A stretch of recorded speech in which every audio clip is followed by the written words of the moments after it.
Carl James Martin, kinall out itong si Casimero. For saan? Si sparring ba or for a fight? Hindi ko alam kung saan niya kinall out. Saan niya kasi sabi lang niya doon sa sa video niya. Casimero, 'di ba?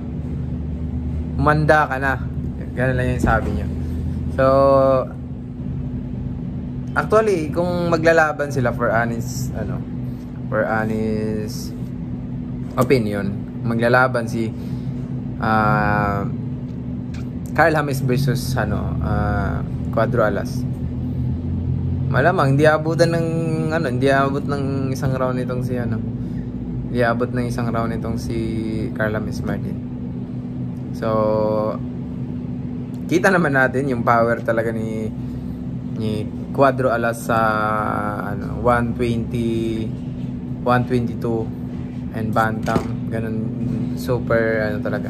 Grabe yung power ni Cuadro Alas. At saka ang galing magpatama ng suntok ni Cuadro Alas, no? And itong si Carl James Martin is kaya lang naman siya marami siyang sumuntok. And then hindi pa siya masyado yung mga suntok niya hindi pa masyadong accurate, like kung saan niya pinapatama niya, 'di ba? So nakita natin sa nakaraang laban niya nung last nitong yung mga ilang araw na nakalipas. So yung mga suntok niya, mga ilang hook pa bago siguro ilang hook yun bago hindi ganyan natatamaan ng magandang tama itong si Tostado si Garcia. So ibig sabihin marami pang kailangang i-workout. Hindi naman ako sa pagmamagaling. Ako honest opinion lang. Hindi naman tayo gano'ng kagaling. Hindi natin pantay. Hindi natin napapantayan. Kumbaga nandito lang tayo kay Carl James Martin. Dito lang. Wala. So actually is YouTuber tayo, yun yung natin, yun yung trabaho natin. So honest opinion, and for me, kailangan pa talagang siguro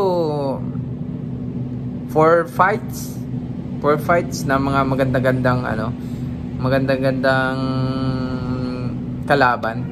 Kasi ang ginagawa kasi ngayon is puro activity. Simula pa naman dito sa Pilipinas, puro activity, di ba?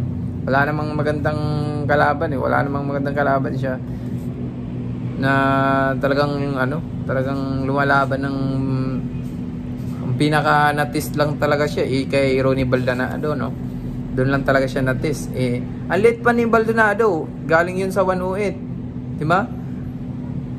108, nag 112, then 115, then umakyat ng 120, ata sila sa bantam naglaban o super bantam, yun. So doon lang siya natis. And then kay Mark Anthony Heraldo, wala man masyadong maganda-ganda si doon, Mark Anthony Heraldo.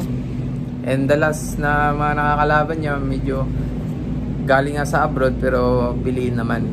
So para sa akin apat na laban pa siguro para matis talaga niya, no?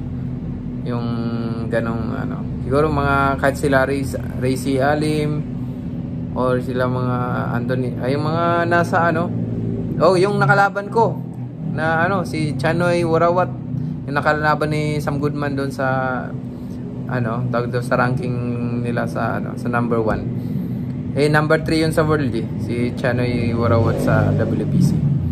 So yun, pwede kung matalo mo yun, ayun, mas siguro tataas yung confident mo. Yun lang yung ko.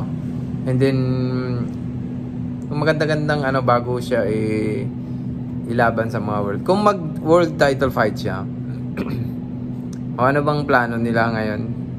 Kasi for sure ang plano nila niyan, number 2 na siya ngayon Ang plano nila niyan, pagka nabakante yung belt na hawak ni Naoya Inoue. So susunggaban nila agad yan. Yun yung plano nila. Kaya ano sila ngayon, tawag dito, play safe sila ngayon. Kasi as you can see, napapanood nyo yung kay Cataraha na napaka-risky, and then kay Gabalio. So pareho silang number 1 na Gabalio and tawag dito and KG. So after nun, wala na, tapos na yung mag-ano na naman sila, mag-build up na naman sila kasi sobrang nalaglag sila sa sa rankings. Yung kalaban nila walang rankings, no. So hindi natin maano yon, naiintindihan natin yung ganung sistema para siyempre negosyo to. So play safe muna sila ngayon, and then siguro more fights pa, and then kung may pagkakataon Naoya Inoue versus Carla Miss Martin, siyempre susunggaban nila yan kasi malaking pera eh. Money matters tayo dito sa business na to eh. So yun lang. At kung maglalaban Casimero at Carla Miss Martin, mukhang mahirapan siya dyan. Mukhang hindi din naabot ng round si Carla Miss Martin. Well, hanggang dito na lang tayo. Ganun lang yung pinag-uusapan natin. Madali ang usapan lang para sa usapang boxing. This is Kevin the Great, ang nag-iisang The Great. The Great in action, Kevin the Great. See you sa next video.